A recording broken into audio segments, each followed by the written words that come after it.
absolutely exhilarated and inspired and moved to action. And I've committed to staying here for the entire symposium, but I gotta tell you, I wanna get out of here and tell people what I've heard today, tell people these stories, tell people about these amazing conversations we've had. I'm gonna stay, but I'm eager to go and tell what I've heard and get back to doing some service. We've heard how important the talk is, but how even more important the doing the service. Are y'all feeling this too? Are you kind of ready to go? Keep this conversation going and keep the service going. Good heavens. But first, we've got a little more to talk about, and let's do just that. Before we do, a shout out to you, Joanna Arnold. Another shout out to you for the beautiful work you are doing with those young people in Georgia. I remember when I first met you, it was about a year and a half ago at the first symposium, and you were working with one school. Look what you have done to grow this work and impact more students. It's just beautiful work.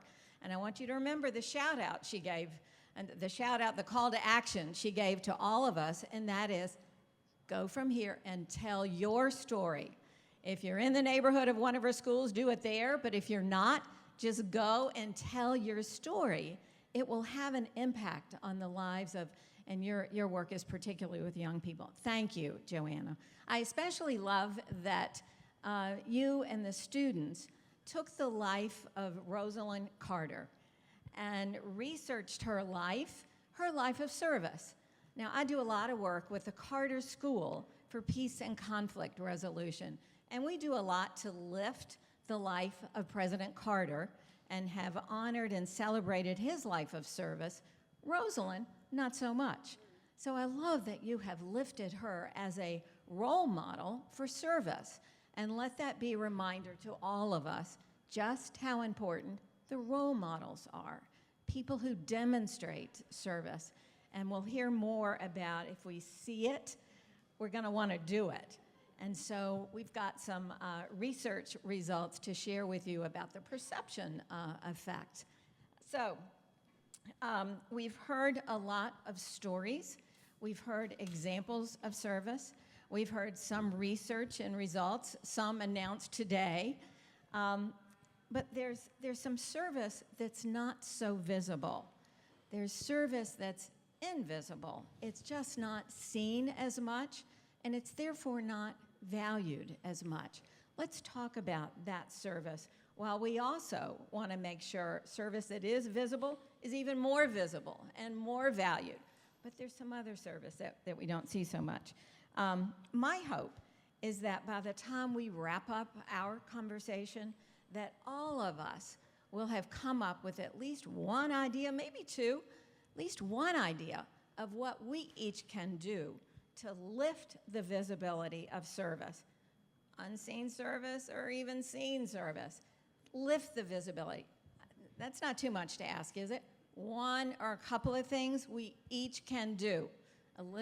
A beginning of a call to action. You've had a few calls to action. You're going to have even more by the end of the symposium. But what I hope you get out of our discussion is at least one or two things we each can do, you can do, to lift the visibility and therefore the valuing of service. Okay, you got it? Now, we're not going to have time for questions from the audience, but I got questions. I've received some questions from some of you, so we got questions.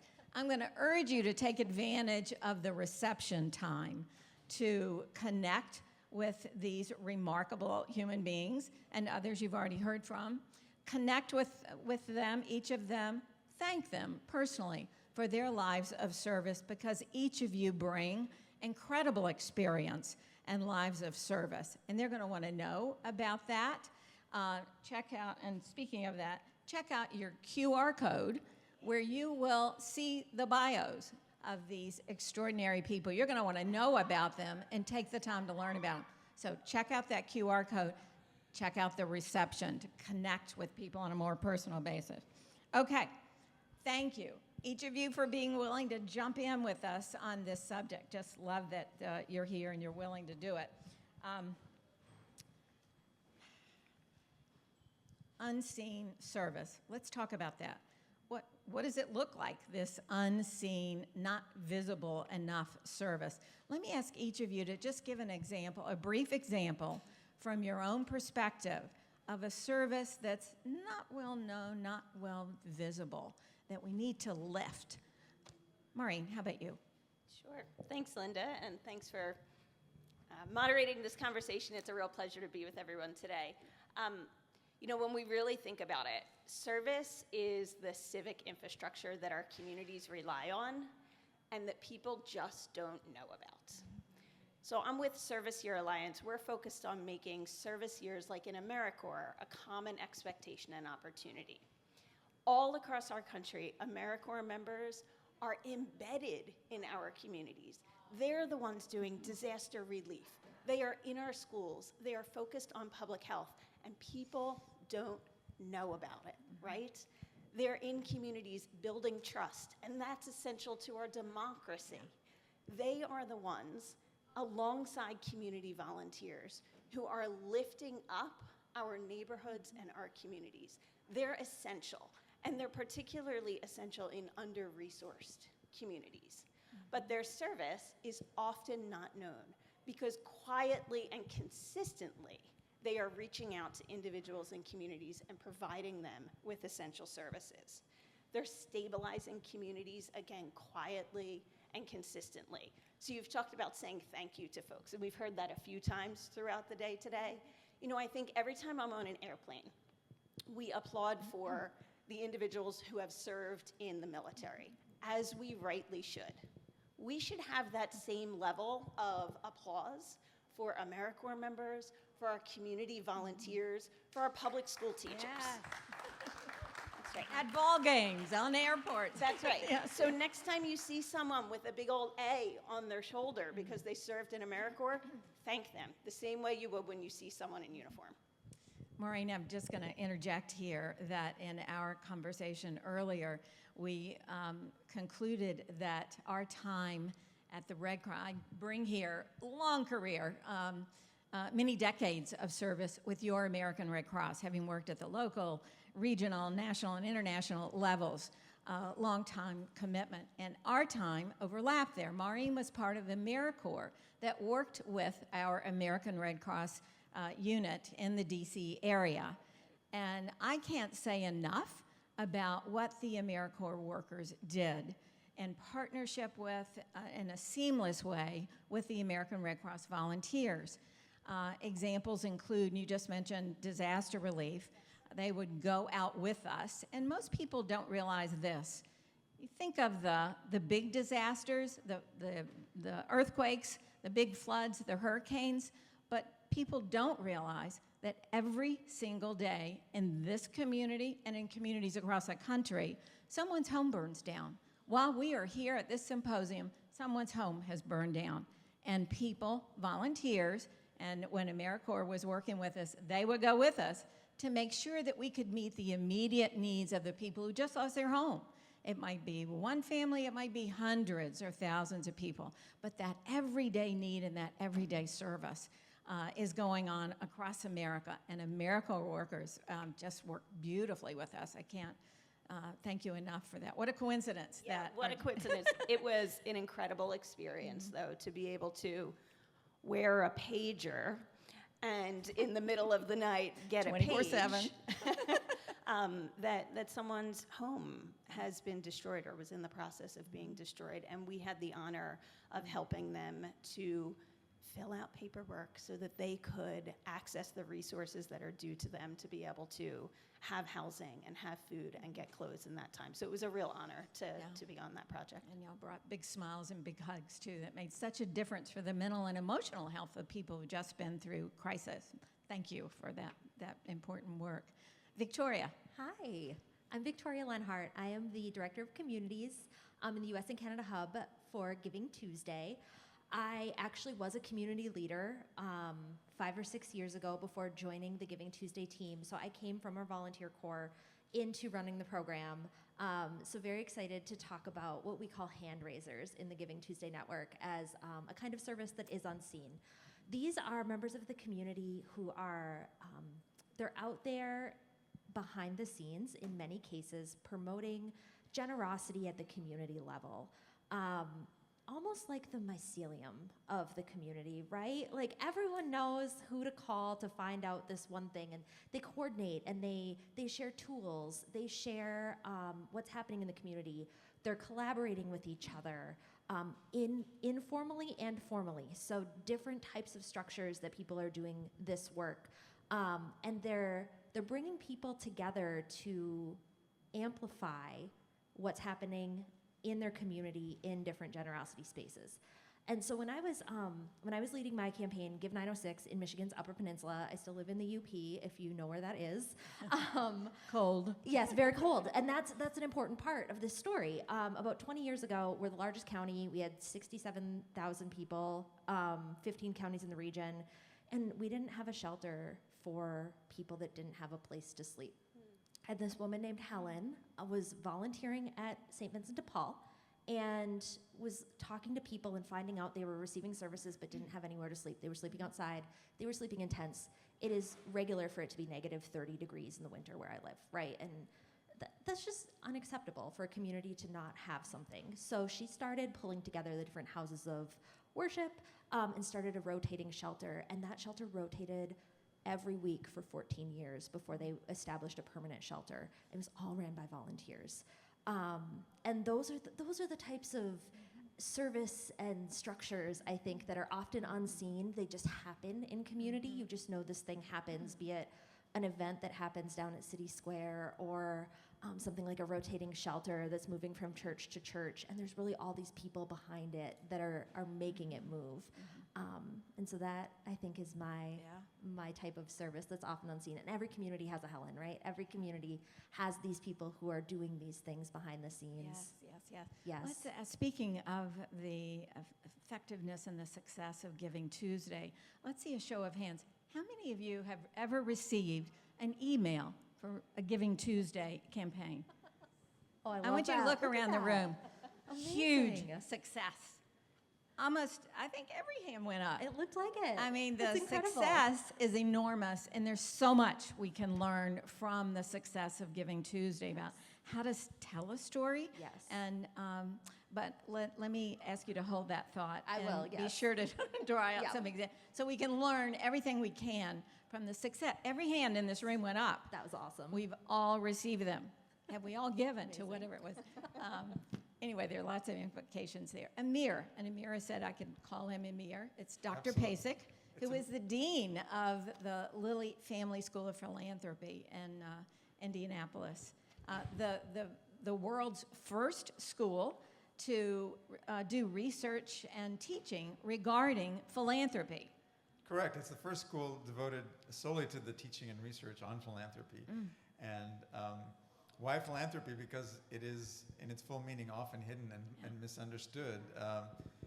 So why a school on philanthropy is because, very quickly, because when we tell the story of the evolution of civilization, we often think of laws or science or technology.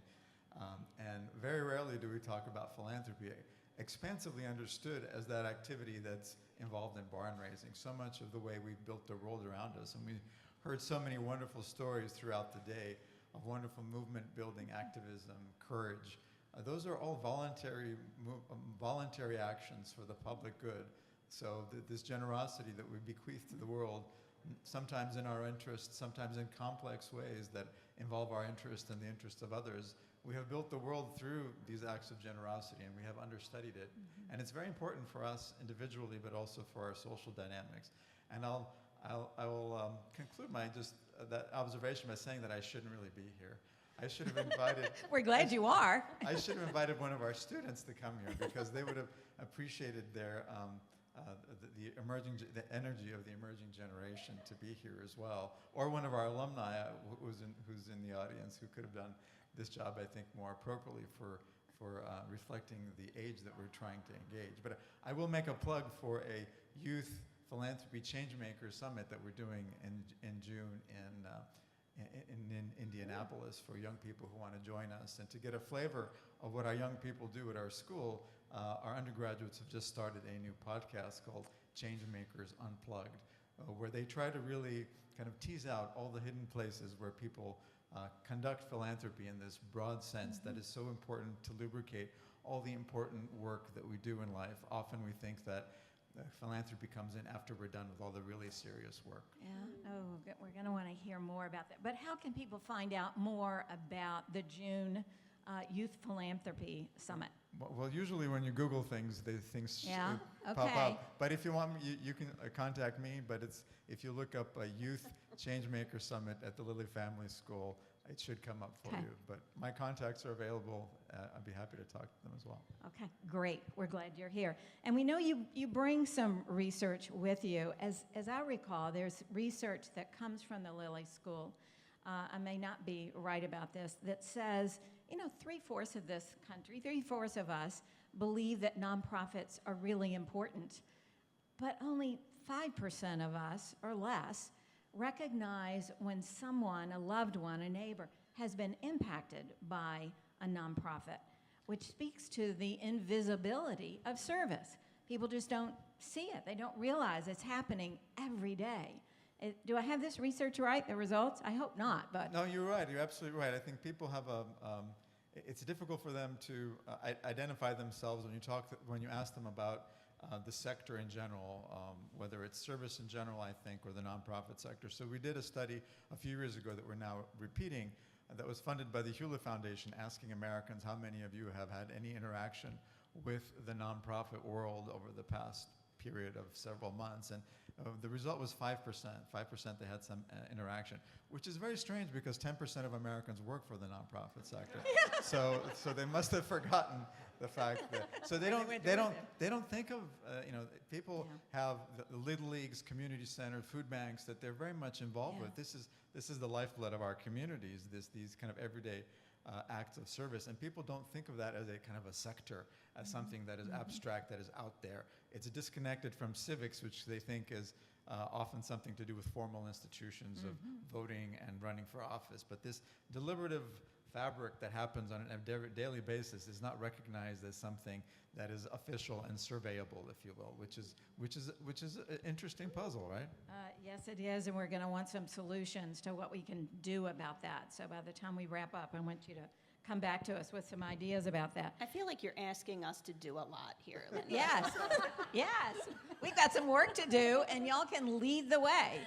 We'll just take notes from your brilliance. So yes, I'm asking a lot.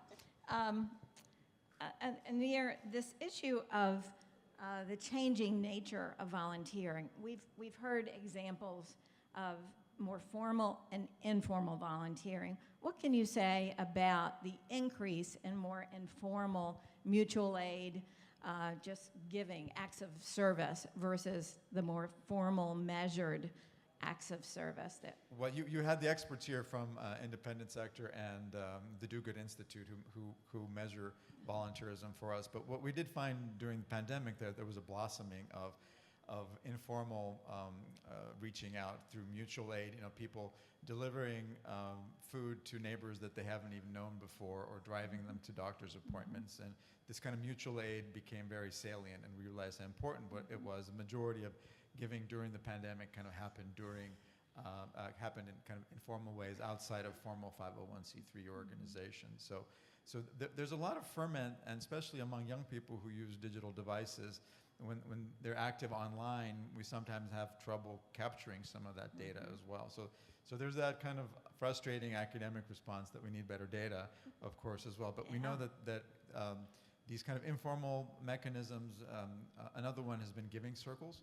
Giving circles when people get together and kind of collectively, through some mechanism that can be variously formal, decide that they're going to decide together how to contribute back to their community. We know that those have been growing dramatically, and those are also, interestingly, mostly led by women across the country.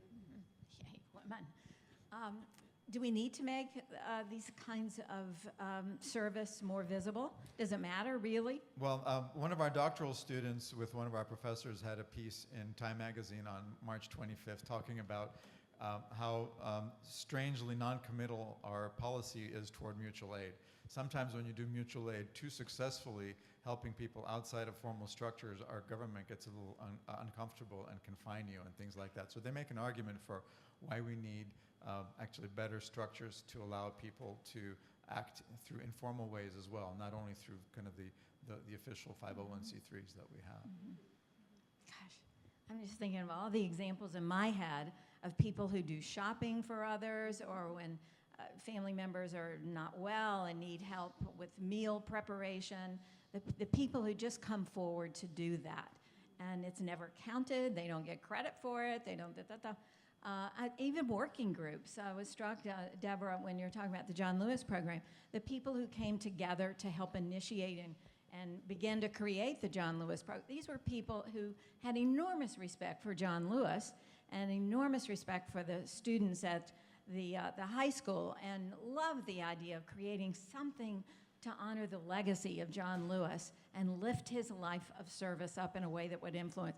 But none of the over 70 people on the working group got credit for it. It was an act of service that was of love and passion, and those people are still working, and I imagine many of you are part of working groups that have come up with ideas or programs that aren't counted anywhere. So we need to speak more about the degree to which we should measure this, because we heard a representative on a panel say how important this is to companies for them to collect this data and report about it and so forth. So, Victoria, you've talked about how there's a lot of unseen service being provided in this country, and then all of a sudden one day occurs and people know about it. Yes. How can we take the learnings from the huge success of Giving Tuesday and make it more useful for telling the story about the everyday service that's going on in every community? Yes, well, Yeah. do I have something exciting for you all? Oh. First, I'm going to share a little data. So we do a weekly survey called Giving Pulse. It's a panel-style survey. We've been doing it since 2023. The data is available if you're interested in digging into it. And it asks people to reflect on how they've been generous in the last 7 days and how they have responded, and how they've been asked. And one of the things it found is that lots of people are asked to be generous at the end of the year. I think we know that in the sector, right? We ask a lot towards year end. So to kind of counter that, we are launching Together Tuesday on June 23rd, which is a day focused on non-monetary generosity, people coming together to care for, connect with, and engage their communities in new ways. So we're really excited about this day, and we're hoping that it will help people develop their generosity story, and will provide a platform for people to share those stories. In the Giving Tuesday network, we've found that communities that organize at the community level have opportunity to share their stories year-round. So I think of our campaign out in Omaha, led by Share Omaha. They bring together hundreds of nonprofits to talk about generosity on Giving Tuesday. And they've started theming those nonprofits, and now each week they talk about a theme. So food security has come up a lot today, so we'll use that as an example. Food Security Week, they'll provide examples of how people can volunteer to work with food security, where they can donate items. They'll have Amazon wish lists, they'll have donate buttons, all of the ways that if someone is interested in this topic, they can get involved in it. And so each week they're amplifying the work of those organizations in those themes to get those stories out there and to encourage their volunteers to talk about why they're involved and engaged in these different causes that they care about. So it's a really interesting way to bring people together and say, we're doing this work, it's really important to our community. As Amir said, a lot of the community may not even realize it's nonprofit. It just happens. And so it's really highlighting, here's how it happens in this way. And then the next week it could be education, and they go deep on how people can get involved in helping in education. And it's just bringing that drumbeat of generosity year round instead of on that one day. But that one day, that one collective moment can be so important for getting people to act, because it feels like they're part of something bigger. And we're really excited to see how it comes together this June as like a second opportunity for people who do want to raise their hand and take on a challenge in their community through service. The story-based calls to action. What's the teach us how to do that real quickly. Yeah. Just tell us how to create a story-based call to action that's real, is effective. Yeah, as so giving I'm to- actually the board president of a small grief camp in the Upper Peninsula. And one of the things we want to be really careful about is being ethical about telling those stories, right? So the way we do it is we really talk about our volunteers' experience. And our volunteers share what they learned. It's a really magical experience if you've never volunteered at a bereavement camp. It's so hard to explain, and it's such a meaningful experience. And to get them on video in 1 minute talking about, I went to camp, I was working with this young person that had this challenge, we related over these things, and we all saw each other's humanity in that moment. And when they're out talking about those things, their peers are like, oh, that actually sounds really fun. Like grief camp sounds a little scary, right? But it's the most fun 3 days of the summer. So to have people talking about what it's like to be at grief camp, why it's important. We obviously need a lot of volunteers to pull it off, so that's always our big call to action when we have people out telling their story is, this is how much fun it was. This is how it felt to be a part of something like this. And then we're able to share that as an organization, and they're able to share that as an individual with their peers. And I'll talk a little bit more about why that's important later. I don't want to jump into that yet. Okay. But yes. We'll keep that Yes. aside. I've heard 2 references to June. We've got the June 23rd. Yes. Together Tuesday, and then the June youth. June 12th, Youth Philanthropy Changemaker Summit. Okay, you got this? Okay. Reflection. We've heard references to just how important reflection is. Reflection about what we're doing, what we're feeling, learning from that. How many of you take time every day to do some reflection? You've got a great way to do it. I see 2 hands go up. And I confess, I was at a dinner meeting recently and was asked, how do you want this next year to be any different? And I want more time for reflection. I want to commit more to reflection. This symposium has been packed full of ideas and comments and data and stories. I want time to reflect about it and really settle. Amir, at Lilly, it's built into the curriculum, isn't it? Learning how to reflect and getting something out of it. Is that right? It is indeed, and I think you're referring to kind of the beginning and the ending of our curriculum to help people understand how deeply and often in hidden ways philanthropy is part of their lives. We ask our students to construct a philanthropic autobiography. So to go through the beginning of their life, and we heard many family experiences on an earlier panel being so important for people's sense of service, going through their life and thinking about who has helped you and how have you helped others, and how has that constituted who you are up to this point. And then through the education they receive over the next 4 years, as part of their capstone project, they also include kind of the reflections of where they began with their philanthropic autobiography and how their learning, both practical and book learning, has enriched that sense of their philanthropic autobiography, and how that's going to inform their kind of career of service going forward. Wonderful. Reflection. Make a note of that. Do more of it. And a real pro at this reflection thing is Deborah Saran. Deborah makes us reflect on the students, the teachers, the community partners. When we experience something like the civil rights trips we take together, every step of the way, she makes us turn to the person next to us and talk about what we're experiencing, what we're reflecting. At the exhibitions of learning, she asks the people who attend to communicate with each other and with themselves. After everything, Deborah, you do it in the most active, beautiful, effective way I've ever seen, and I've learned so much from you about how important that is. So, do it, reflection. All right. Let's talk about what it's going to take to sustain a culture of service. It sounds like we all agree it's important, and we need to sustain it. And there's a lot of distraction and noise and division that could keep us from sustaining it. So let's talk about what it's going to take to sustain it. Maureen, service year alums have expressed, and you've got research and empirical evidence, that being involved it creates more social cohesion than anything that can pull us apart. It's powerful. Talk about that.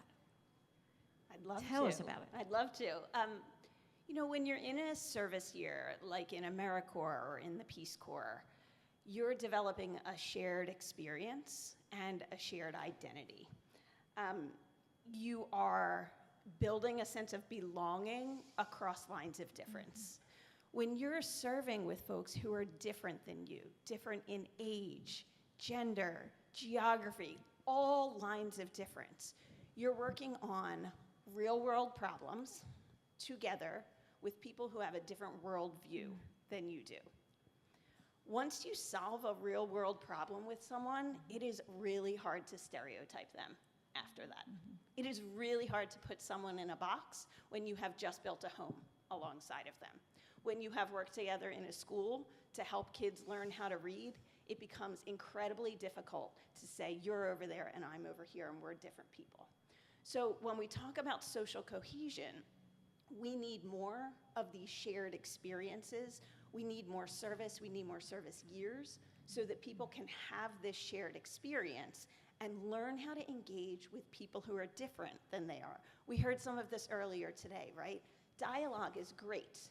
Working together toward a shared goal is what's actually going to bring us together. And we do have some data to back this up. So we know that individuals who participate in a service year, 77% of them say after their service year, they're willing to have fruitful conversations with people they disagree with. 77% have fruitful conversations with people they disagree with. That's a 25% increase from when they started their service year. Imagine if 77% of the people in this country, if the people in this city were willing to have fruitful conversations with the people that they disagree with. Imagine that. I mean, take a moment to reflect on what Maureen has just said. Magical. If you could just wave that magic wand and make that happen. You know, I wrapped up my career with the American Red Cross a few years ago because I was increasingly concerned about polarization in this country. And I wanted to do what I could to jump in and try to reduce polarization. And there's just no question in my mind that what you've just described is the answer. More people coming together, working together, serving together is the answer. So I'm thrilled to be here on behalf of the National Museum and Center for Service. It's all about promoting more service in this country, cross country. Maureen, you've also said that your work reveals that at least 1 year of service makes a huge difference in people's lives. It's transformative. Is that right? Yes, it is absolutely transformative. Service years are a launch pad. They're a launch pad to purpose, right? So it's absolutely a transformative experience. We have data that shows that when you're in a service year, not only do you learn how to engage with people, not only do you make a real difference in your community, but you're gaining solid workforce skills as well, and skills that we need in all kinds of careers: leadership, adaptability, communication. And I will also say that people who participate in service years are 2 to 3 times more likely to go on to careers in the charitable sector. They are the pipeline to keeping our civic infrastructure, the word of the day, healthy and in place. So it's transformative for the people that serve and for our communities. You know, at Service Year Alliance, we say that a service year makes a better you and a greater us. A better you and a greater us, because it transforms me and it strengthens our communities. Better you, a greater us. Love that. Okay, let's do it. All right, now, Thank you so much for all of that. Victoria, you've got data and Yes. a lot about perceptions. And I know Yes. I sort of feel like one of the poster kids here who was affected and influenced by pictures and stories as a kid. Pictures and stories of service in elementary school. How many of you were? I heard at least one person on this day. Okay, several of us were. That's how this service thing got into us. Yes. And it made a difference later when, in my case, I was trying to decide concert pianist or jazz pianist or humanitarian. Yeah. Easy decision. My Yes. career began in elementary school.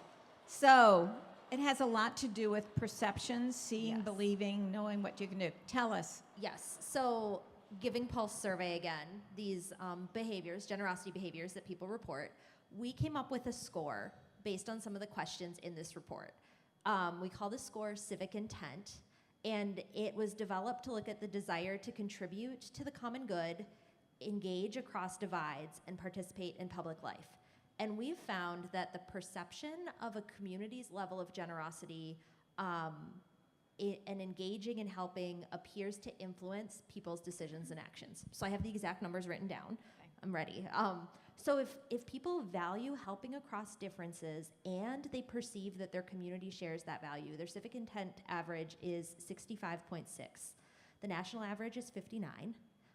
If people believe in helping across differences, but they don't believe that that is a value of their community, they average a 57.9. If people do not personally prioritize helping across differences, but believe their community does, they're a 45.7 average. And if they personally do not value prioritizing helping across differences and they believe their community doesn't value that, their civic intent score is a 37. So even if they don't value it personally, being in a community where they see it valued gives them a higher civic intent score. They're more engaged than people who personally don't believe in it and believe that their community doesn't believe in it. So it's really interesting to see that by sharing our stories of helping people and serving and being engaged and involved, educating people about the value of getting out there and volunteering can be so important. And I was like looking through old Facebook posts because I've got a story. I had a friend a few years ago and he posted, I wrote it down, if you want to feed the homeless, but the moment you post on your social media, you're feeding your ego. And I reached out to him and I'm like, hey buddy, yes, but how are we going to inspire others if we're not sharing these experiences? And he was like, oh, I'd never thought of that. That's an interesting take. And we had a really great conversation about it, about how the visibility of generosity can influence others. And so if you're out doing something, share that experience. It doesn't have to be on social. It can be when you're having happy hour with some friends. It can be at a church gathering. But especially, I come from the Midwest, we're really modest, right? And we often don't talk about the things that we're involved in because there is that fear that people will think, oh, they just do it because they're talking about this because they want to feel important. When really, a lot of times, the things that you're doing and the service you're engaging in, people may not even be aware, A, that it's a need in your community, and B, that anyone is doing anything to address it. So making generosity visible, making service visible is so important, as is normalizing helping across differences and talking about how if you're working in something where you are helping across those differences and bridging, you're talking about that too.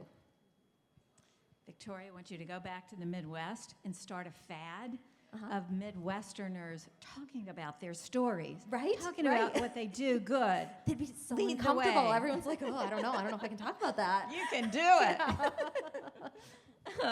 All right, Amir, tell us more about this relationship of philanthropy and service to democracy, pluralistic democracy. What do we need to know about how to keep our democracy strong? Well, I think there's so many dimensions of that. That's so important. Yeah. Going back to the founding, I mean, the founders spoke about two things that aren't in the Constitution, and that's education and philanthropy. And they thought that without those, we would have a hard time keeping our republic. So philanthropy, broadly understood as those attitudes of generosity that come down to even talking to people across difference and giving them the benefit of the doubt and not just jumping down their throat immediately, right? So that's a form of philanthropy as well. I think there's another form when we think about the wonderful foundations that we have. I think John's not here, but in the Kauffman Foundation, the foundation that's supporting the wonderful cause of the museum, people wonder, well, you know, in what notion of democracy do you set up these kind of unaccountable stores of private wealth to make decisions for the public, and how do we allow that, and who elected them? And you see some of these. What's the answer to all those questions? Well, the answer has to do with pluralism and knowledge. So you want more places to experiment and to come up with alternative ideas, and to take the kinds of risks that somebody who's on a 4-year term as an elected official, or somebody who's trying to drive profit for their company.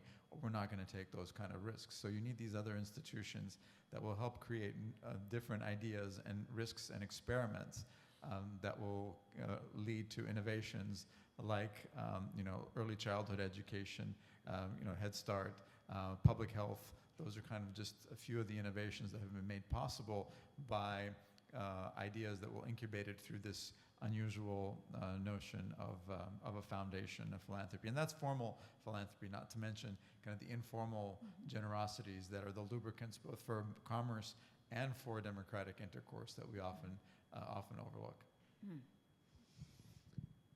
Think future. The symposium in 250 years. And I know some of you have already started thinking about this. Joy did. Joy said, maybe we should have a performance, a play here in 250 years. How will our society, our communities across the country benefit between now and then when we are successful at making service visible and valued? Maureen, what's the answer? Well, I've got it. Okay. I knew you would. When we are successful at making service more visible, more valued, the benefits are going to go way beyond an individual person or an individual program, right? We'll have a stronger civic infrastructure. We'll have a pluralistic society. We will have a stronger economy, right?